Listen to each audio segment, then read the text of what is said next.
정옥임입니다. 문재인 대통령의 지지도가 39%라 그럽니다. 여기서 9%가 더 빠져서 30%가 되잖아요. 그러면 그냥 레임덕으로 빠지는 상황이 될 것 같아요. 대통령의 직무 수행에 반대하는 여론이 53%나 된다 그러는데요. 이 현재 지지율 39%는 일주일 만에 5%가 빠져서 그렇대요. 그러니까 지금 지지율이 그냥 쭉쭉 내려가는 거거든요. 거기다가 정권 교체가 되었으면 좋겠다라는 여론이 이 정권이 유지되었으면 좋겠다는 여론보다 높아졌어요. 이거는 아마 더불어민주당보다 미래통합당의 지지도가 3% 역전되는 거와 궤를 같이 하는 거겠죠. 정말 이 정치라는 거는 정말 역동적이에요. 한국 정치. 그래서 몇 년 전에 주한 영국 대사가 자기 임기를 마치고 돌아가야 되는데 본부에다가 편지를 썼대요. 여기서 더 일할 수 있게 해달라고. 한국이라는 나라는 정말 너무 재밌는 나라라서 더 있고 싶다고. 정치가 완전히 그냥 롤러코스터를 타니까. 5월 달에 대통령 지지도가 71%였거든요. 근데 3, 4개월 만에 30%대로 떨어지는 거예요. 그만큼 어떤 면에서는 민심이 무서운 거죠. 결정적인 요인은 물론 부동산입니다. 부동산. 그런데 흥미로운 거는요. 작년 10월에 문재인 대통령의 지지율이 39%였던 적이 있었어요. 바로 조국 사태 당시죠. 그 당시 기억하시나요? 광화문에 엄청난 사람들이 모였죠. 그게 민주당이나 그 지지자들은 자유한국당에서 사람을 동원했다 그러는데 어림도 없는 얘기예요. 거기 침묵하던 많은 사람들이 광장에 나왔었어요. 그 당시에 문재인 대통령 지지도가 39%가 되자 당시 조국 법무장관이 사임하지 않았습니까? 근데 그때도 지지도 39%, 직무 수행에 반대한다라는 여론이 53% 똑같았어요. 그리고 또 한 가지 차이는 뭐냐면은 작년 10월에 야당, 즉 자유한국당의 지지도는 대통령과 민주당의 지지도가 떨어짐에도 불구하고 여전히 바닥을 헤매고 있었다는 거. 근데 지금은 야당인 미래통합당이 지지도에 있어서 역전을 해가지고 여당인 민주당보다 3% 앞서 있다라는 그 차이점이 의미하는 바가 굉장히 클 것 같습니다. 사실은 박근혜 정권도 집권 4년 차에 지지도가 추락한 적이 있었어요. 쭉 40%를 달리다가 갑자기 29%까지 내려간 적이 있었거든요. 집권 4년 차에. 그게 언제냐면은 바로 연말정산 파문이 있었을 때. 연말정산 파문에다가 뭐 세제 개편안, 그리고 건강보험료 개편 연기 뭐 이런 것이 논란이 붙으면서 한마디로 사람들 민생에 직접 연관되는 일에 타격을 주잖아요. 정권이. 그럼 지지도가 떨어져요.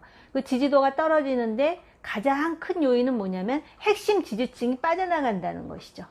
지금 문재인 정부도 마찬가지입니다. 이 부동산 실책 때문에 핵심 지지층이라고 할 수 있는 수도권 30대가 많이 빠져나갔어요. 그러다 보니까 이제 이런 현상이 벌어지는 거죠. 그런데 박근혜 정부가 집권 4년 차에 지지도가 29%까지 떨어졌을 때 집권당인 새누리당의 지지율은 41%였거든요. 근데 지금 현재 민주당의 지지율이 33.4%로 나와요. 그리고 미래통합당이 36.5%. 물론 박근혜 정권 4년 차와 문재인 정권 4년 차를 등치시키면서 일반화할 수는 없어요. 다양하죠. 그리고 다릅니다. 특히 박근혜 정권 4년차 2015년 초는 총선을 거의 1년 4개월 정도 남겨두고 있는 상황이고요. 지금 문재인 정권은 내년 보궐선거, 여기에는 서울시장, 부산시장도 포함됩니다. 7, 8개월 남았나? 그리고 더해서 그 다음에 2022년에 대선이 있습니다. 그리고 지방선거도 같이 있죠. 엄청나게 큰 규모의 선거를 대비해야 되는 상황입니다. 물론 지금 7개월, 8개월 남아있다고 하는 그 기간도요, 적은 기간은 아니에요. 이 정치에 이런 어떤 그 파고가 한국처럼 다이나믹하고 다채로운 나라가 없거든요. 그래서 지금 단정하기는 어려워도 그런 차이가 있다라는 거. 그런데 이제 두 정권을 보면 이런 부분은 있어요. 결국은 이러한 여러 가지 쟁점이라든지 상황이 정권에 대한 불신을 계속 누적시키다가 결국 어떤 시점에서 촉발제에 의해서 확 터져버리죠. 그 대표적인 예가 아마 박근혜 정부 당시에 최순실 사태가 아니었을까 이런 생각이 듭니다. 그리고 박근혜 정권 4년 차에 그 지지도를 거의 30%까지 떨어뜨린 연말정산 이슈라고 하는 거는 그래도 나름대로 수습을 할 수 있는 그런 여지가 있지만 부동산은요, 그거보다 훨씬 치명적이에요. 그리고 수습안이 뚜렷하게 있을 수가 없어요. 이미 가격이 거의 천정부지인데다가 계속 23번의 대책으로 건드리고 또 건드리고 해가지고 그냥 엄청 키워놓지 않았습니까? 그런데다 단기간에 수만 호의 아파트를 어떻게 다 짓죠? 지금 짓겠다고 하는 지역에서도 지금 뭐 부글부글 불평이 나오는데요. 이게 정책이라는 게 누구를 타겟으로 한다 그래갖고 적폐청산, 검찰개혁처럼 타겟 그룹이 따로 있는 게 아니에요. 국민들 민생과 관련한 이슈는 다 연동이 돼 있기 때문에. 그래서 향후에도 이 부동산은 엄청난 부담이 될 거라는 생각이 듭니다. 그런데 부동산뿐만 아니라 또 부담을 주는 몇몇 인물들이 있죠. 그래서 정권에 부담을 주는, 그래서 좀 물러났으면 하는 인물로 추미애 법무장관, 김현미 국토부 장관, 또 김상조 청와대 정책실장, 노영민 실장, 이인영 통일부 장관, 이런 사람들의 이름이 오르내리더라고요. 조국 전 법무장관도 지금 그 재판과 관련해서 이런저런 이슈가 끊임없이 나오고 있습니다. 그리고 그 극렬 지지자들에 의한 조국 백서가 결국 사람들한테 어떤 인상을 주게 될지 이것도 지켜봐야 될 부분입니다. 그 지지자들은 조국 백서가 베스트셀러가 됐으면 좋겠다라고 얘기하지만 글쎄요. 반면에 이낙연 지금 의원과 대선 주자로서 1, 2위를 다투었던 이재명 경기지사 결국 이제 역전을 했고요. 아마 문재인 정권의 입장에서는 이재명 경기지사가 중요한 보험이 될 수도 있겠다라는 전략적인 계산을 할 거예요. 근데 결코 호락호락한 보험은 아니겠죠. 이재명 지지자 그리고 소위 친문이라고 하는 사람들 간의 그 갈등, 그 원색적이고 생경한 싸움 기억나십니까? 그렇게 볼 때 상당히 부담되는 보험이 아닐까 이런 생각도 들어요. 내년 7월까지 임기를 가지고 있는 윤석열 검찰총장, 검찰과 추미애 법무관의 갈등, 이게 또 어떤 드라마가 될지 그런 것도 정권으로서는 쉽지 않은 문제라고 보여집니다. 결과적으로 보면 지난 총선에 176석이라는 거대 여당이 되면서 그 오만함, 그리고 심지어는 어떤 학자들은 그렇게 표현을 하더라고요. 연성 파쇼다. 자기들은 정의롭고 도덕적이다라고 강변해 왔지만 실제로 정의롭지도 도덕적이지도 않고 심지어는 위선적이기까지 하다라는 거를 여러 사건을 통해서 몸소 보여준 그런 형국 아닌가요?